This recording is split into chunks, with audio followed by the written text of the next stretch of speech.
Your child is screaming over the wrong cup.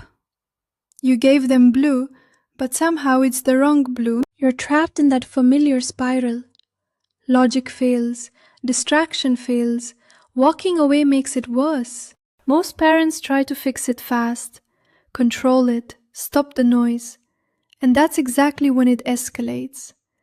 But Korean families discovered something about the nervous system that changes everything. How to diffuse a meltdown instead of fueling it. When you come in with control, your child's brain reads it as a threat. The fear center activates, they dig in harder. What could have been 30 seconds becomes 10 minutes. And they're learning that big feelings get you in trouble. If you've done this, if you felt that panic and responded with control, you're not broken. You're human. This is what we were all taught. But one culture figured out something completely different. A concept called Jong. Jong is hard to translate, but it's something like emotional harmony, deep empathy, and shared presence. Jong completely flips how parents respond when their children are overwhelmed. Picture a Korean grandmother watching her grandson scream over a broken toy. She doesn't speak, she doesn't correct, she sits beside him, hand on his back, and just breathes. And within seconds, his crying shifts. It's like watching a storm pass. That's Jong in action. Korean parents don't rush to fix emotion. They absorb it first, because they understand something about the nervous system. When you stay calm, your child borrows your calm. Your body teaches their body how to regulate. When you panic, they panic harder. When you slow down, they naturally slow down too. This is called co-regulation.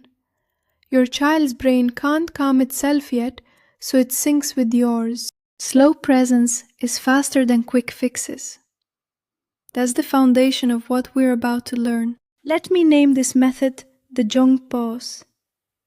It's called a pause because the first move is counterintuitive. You stop trying to stop the tantrum. You pause. You lower your entire energy. You create calm space around your child. I need to warn you, the first step will feel completely wrong. Every instinct will scream at you to do the opposite. That's exactly why it works. I'm going to show you 5 simple steps. Follow along with the timing. When you see how fast this works, you'll understand why Korean parents look so unshaken. Ready? 60 seconds. Let's count it down. Step 1. Lower your energy and body. The instant you see the meltdown coming, do 3 things at once.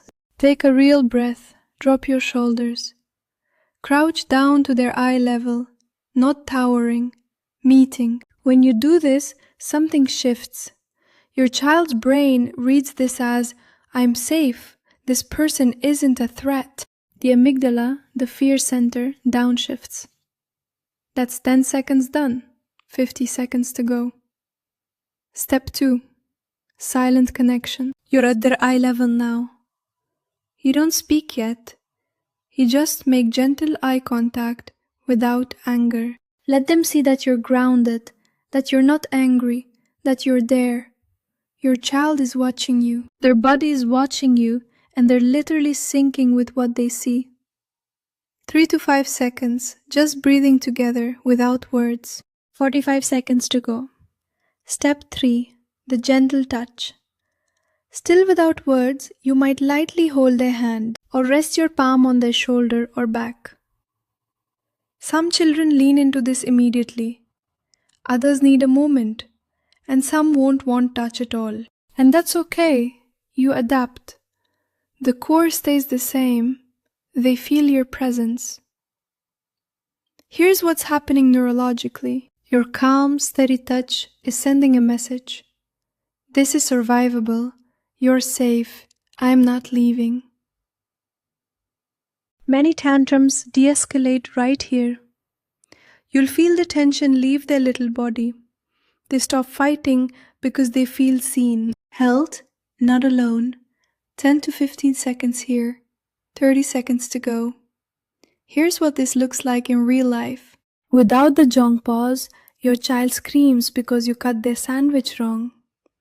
You say, "Stop being ridiculous." It tastes the same. They scream louder. With the Jong Pause, same sandwich crisis.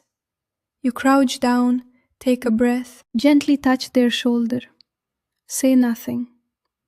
Watch their shoulders drop, their fists unclench. The intensity shifts before they've even stopped crying. Step 4. Name the feeling. Now, and only now, you speak. But you don't explain or lecture.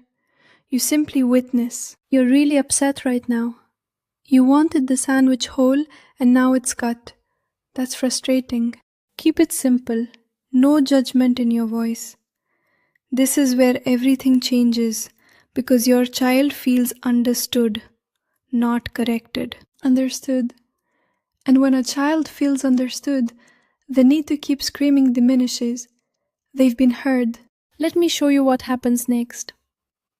Your child is crying over a broken toy. You've moved through steps 1 through 3. Now you say, "That toy broke, and you're really sad about that." The crying might actually intensify for a moment. That's good. That's release. That's their nervous system processing, not escalating. 10 to 15 seconds for this step. 15 to go. Step 5. Breathe together. Finally, you invite them into the next moment. Not a command, an invitation. When you're ready, we'll figure this out. Notice together. You're not sending them away to calm down. You're not isolating them. You're staying present. This teaches something crucial. When I'm overwhelmed, I'm not alone. I don't have to stay stuck. You're still there. You're still with me. You're both moving through this. The tantrum has softened. The intensity has shifted from frantic to manageable, from alone to connected. That's 60 seconds done. Here's what just happened in those 60 seconds. You stopped adding stress. Your body signaled safety. You validated their emotion instead of fighting it. And their nervous system borrowed your calm. But here's what matters most. You didn't just end the tantrum. You taught their brain a new pattern. When your child has a meltdown, the emotional part of their brain hijacks the logical part. Reasoning bounces off. Explanations don't work. But felt safety, calm presence, emotional attunement reaches them and brings them back. Once they feel that safety, the logical brain comes back online. Now they can think. Now they can process. Now they're actually available to learn. But here's the real payoff. You're rewiring how their brain handles emotion. Over time, sometimes in just a few days, tantrums become less frequent and less intense.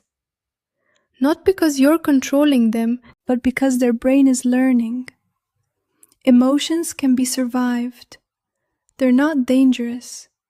I can move through them. That pattern compounds. Now I know what you're thinking. What if it doesn't work right away? Let me show you exactly what to expect. Day 1. You try this and your child screams louder. They're confused because you're responding differently. You're calm while they're screaming louder.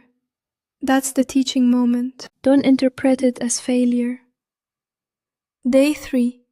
The crying sounds different, less frantic, more like release. They're beginning to trust the pattern. Day 5. Your child has a meltdown but recovers in half the time. And when they're calm, they come to you for a hug instead of pushing you away. This isn't magic, it's pattern training. And patterns take consistency, not perfection. You're retraining a nervous system that's been wired for reactivity, probably because they've been met with reactivity. That rewiring takes repetition, but most parents report genuine shifts within 3 to 5 days of gentle, consistent practice. not perfection. Real observable changes in how they respond. Let me tell you what this looks like 6 months in. Your child comes home from school, throws their backpack down, and bursts into tears. You don't even know why yet. The old you would have said, "What happened? Why are you crying? Use your words." But now, you just crouch down, you breathe, you place your hand on their shoulder, and you wait. Here's what happens. Within seconds, they crawl into your lap and the whole story comes tumbling out. The friend who said something mean, the game they weren't included in. They tell you because they know you can handle their big feelings, because you've proven it over and over in those 60-second moments. That's not just tantrum management. That's trust. That's emotional security. That's the foundation of who they'll become. Your child's tantrums don't just become shorter, they become rarer, because they learn something most kids never learn, that their biggest feelings don't push their parent away. That emotion doesn't mean abandonment, that they can fall apart and still be loved. You'll notice it in small ways at first. They come to you faster when they're upset. They cry instead of rage. They let you help. That's not obedience, that's trust. Tantrums that used to last 15 minutes over in 3. The rage that used to escalate now de-escalates. Their little body learns a new pattern. And you get something back. You get to be the steady ground instead of part of the chaos. You get to model how emotions actually work. You become the calm your child needs, and they become the emotionally secure person you want them to be. So here's your challenge. The next time your child melts down, and it'll probably be today, try something radical. Don't fix it. Don't stop it. Don't control it. Just pause. Drop your energy and body. Meet their eyes without words. Touch their shoulder. Name what they're feeling and breathe together. Set a timer if you want. Watch how fast it works. Remember that blue cup from the beginning? The one that was the wrong shade of blue. Here's the thing. With the Jong Pause, it's still the wrong cup. The sandwich is still cut wrong. The toy is still broken. But your child learns something more valuable than getting what they want. They learn that their biggest feelings don't push you away. That they're safe, even when they're not okay. That you're the steady ground beneath their feet. And that changes everything. Your child won't remember every tantrum, but they'll remember how you made them feel when they were at their worst. So choose. Choose to be the calm they need, starting in the next 60 seconds. Then come back. Tell me what shifted. Comment below, share your story, because this method works not perfectly, but genuinely, reliably, in a way that transforms both of you. You've got this.